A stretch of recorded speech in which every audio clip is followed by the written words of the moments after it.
श्री शिवाय नमस्तुभ्यम। जय महाकाल। दोस्तों देखिए दोस्तों, ये वीडियो बहुत ही खास होने वाला है क्योंकि हम सब जानते हैं कि कार्तिक माह के पावन दिन चालू है और 20 नवंबर को कार्तिक महीने की शुक्ल पक्ष की अष्टमी है। और यह अष्टमी और भी खास होने वाली है क्योंकि यह अष्टमी तिथि सोमवार के दिन पड़ने वाली है। तो दोस्तों, जिसका सभी इंतजार कर रहे थे वो शुभ दिन सोमवार की अष्टमी का है। तो इस दिन आपको कुछ नए नए उपाय करने हैं जिससे कि आपके जीवन की समस्याएं दूर होंगी। देखिए, इस वीडियो में हम 3 महा उपाय बताएंगे जो कि अभी अभी शिव पुराण कथा हुई है, उसी में से पूज्य गुरुजी ने बहुत ही सुंदर और सरल तरीके से बताए हैं। और हाँ, इस 20 तारीख को धनिष्ठा नक्षत्र भी है और ध्रुव योग का निर्माण भी हो रहा है। तो इस सोमवार की अष्टमी को आपको यह उपाय जरूर करना है, बिल्कुल छोड़ना नहीं है। देखिए, सोमवार की अष्टमी इतनी खास क्यों होती है? क्योंकि इस दिन माता पार्वती और शिव का मिलन होता है। 64 योगिनियाँ भगवान शिव से मिलने के लिए आती हैं। जितने भी माँ पार्वती के स्वरूप है वो भगवान शिव से मिलने आते हैं। इस दिन शिव जी अति प्रसन्न रूप में होते हैं और हम जो उपाय या कामना करते हैं वो माँ पार्वती जी भगवान शंकर से कहकर पूरा करने को कहती हैं। और इस दिन किया गया उपाय कभी खाली नहीं जाता है। तो ये बहुत ही खास दिन है और खास उपाय गुरु जी की कथा से मैं आपको बताऊंगी। आज हम 3 उपाय के बारे में जानेंगे। सबसे पहले मनोकामना पूर्ति का केवल और केवल कार्तिक महीने की अष्टमी पर किया जाने वाला उपाय है। यह उपाय चंपेश्वर महादेव का बड़ा ही सुखकारी उपाय है, बड़ा सुख देने वाला है। दूसरा जो उपाय है कर्ज मुक्ति के लिए है और यह उपाय एकांतेश्वर महादेव वाला उपाय है। यह भी आपको इस अष्टमी तिथि पर करना है।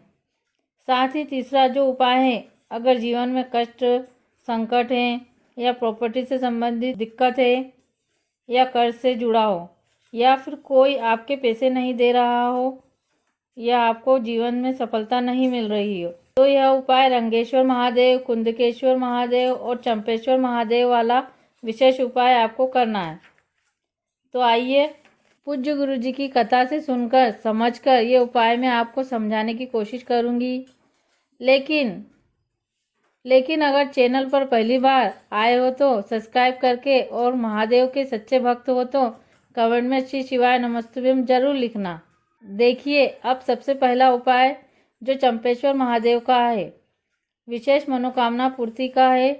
तो आपकी कोई विशेष इच्छा हो जो बहुत दिनों से अटकी हो या कोई कामना है तो इस उपाय के लिए तांबे के लोटे में आपको जल लेना है और जल आपको आपके घर की मटकी का ही लेना है, ठीक है। साथ में लेना है 3 समी के पत्ते और लेना है केवल एक बेलपत्र।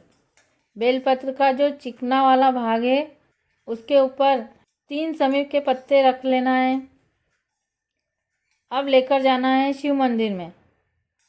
हाँ, सबसे महत्वपूर्ण बात, यह उपाय कार्तिक माह की शुक्ल पक्ष की अष्टमी तिथि पर ही करना है। फिर 1 लोटा जल श्री शिवाय नमस्तुभ्यम का जाप करते हुए शिवलिंग पर चढ़ा देना है। इसके बाद आपको बेलपत्र और तीनों शमीपत्र माता अशोक सुंदरी की जगह पर स्पर्श कराना है, अपनी मनोकामना बोलनी है और इसके बाद बेलपत्र और शमीपत्र शिवलिंग के ऊपर चढ़ा देना है। शमीपत्र और बेलपत्र की डंडी जलाधारी की ओर नहीं होनी चाहिए, जलाधारी की विपरीत दिशा की ओर होनी चाहिए। तो यह था पहला उपाय जो कि आप सभी को सच्चे हृदय से करना है। अब हम बात करते हैं दूसरे उपाय की। तो यह उपाय कर्ज मुक्ति का है। यह उपाय सोमवार को, प्रदोष को और शिवरात्रि पर भी कर सकते हैं। तो समझना दोस्तों, पहले आपको लेना है एक कटोरी और उसमें लेना है 1-2 बूंद पानी और 5 चावल के दाने डालकर चावल के दानों को पीला कर लेना है। यह पीले चावल का उपाय है। तो 5 पीले चावल के दाने, साथ में लेना है 5 बेलपत्र। 5 बेलपत्र ले लीजिए। अब आपको लेना है 5 सफ़ेद फूल। ये तीनों ले लिया। अब यह उपाय आपको कहाँ करना है? देखिए, यह उपाय आपको एकांत में जहाँ शिवालय हो, वहाँ ज़्यादा कोई आता ना हो, जो एकांतेश्वर महादेव कहलाता है, वहाँ करना है। अगर दोस्तों आपको एकांतेश्वर मंदिर ना मिले तो यह उपाय आप एकांत में जाकर पार्थिव शिवलिंग का निर्माण करके भी कर सकते हैं। तो आपको करना क्या है, सबसे पहले एक लोटा जल शिवलिंग पर चढ़ाना है। इसके बाद 5 पीले चावल के दाने एक एक करके एकांतेश्वर महादेव का नाम लेकर चढ़ाना है। इसके बाद 5 सफ़ेद फूल एक एक करके महादेव पर चढ़ाना है। इसके बाद 5 बेलपत्र भी एक एक करके महादेव पर चढ़ाना है। ये सब एक एक करके क्रम से चढ़ाना है और एकांतेश्वर महादेव का स्मरण करते हुए चढ़ाना है। इस प्रकार से उपाय करने से हमारे ऊपर जो भी कर्ज है उससे मुक्ति मिलती है और हमसे जो पैसा लेकर गया है वो भी वापस आने लगता है। यह हो गया दूसरा उपाय। आइए अब हम जानते हैं तीसरा और आखिरी उपाय।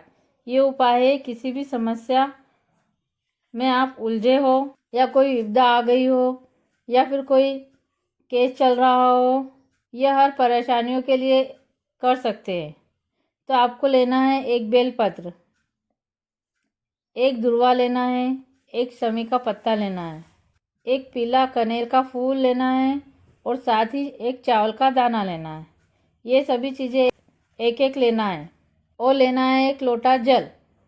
ये सभी लेकर जाना है बेलपत्र के पेड़ के नीचे। ये उपाय सुबह से शाम तक कभी भी कर सकते हैं। वहाँ जाकर आपको मिट्टी का पार्थिव शिवलिंग बनाना है। देखिए, आप केवल शिवलिंग की आकृति भी बना सकते हैं। अब यहाँ पर आपको दीपक लगाना है, वो भी लंबी बाती का, घी भरकर जलाना है। फिर 5 चीज़ें हाथ में लेकर रामेश्वर महादेव, कुंदकेश्वर महादेव और चंपेश्वर महादेव, इन तीनों का स्मरण करना है और 5 चीज़ें शिवलिंग पर चढ़ा देना है। अब आपको महादेव से प्रार्थना करना है। इसके बाद जो 5 चीज़ें कनेर, दुर्वा, चावल, शमी पत्र, बेलपत्र चढ़ाइए, वहाँ से उठा लेना है और पार्थिव शिवलिंग का वहीं पर विसर्जन कर देना है। ये 5 चीज़ें एक लाल कपड़े में बांधकर एक पोटली बना ले। ये और इस पोटली को 21 दिनों तक आपको आपके घर में रखना है। इससे आपकी जो भी समस्या है 21 दिनों में समाप्त हो जाएगी। बाद में ये पोटली को जल में विसर्जन कर दे। ये तीनों उपाय आप अवश्य करें। आपके जीवन में जो भी समस्या है वो अवश्य समाप्त हो जाएंगी। बस इतना ही। श्री शिवाय नमस्तुभ्यम।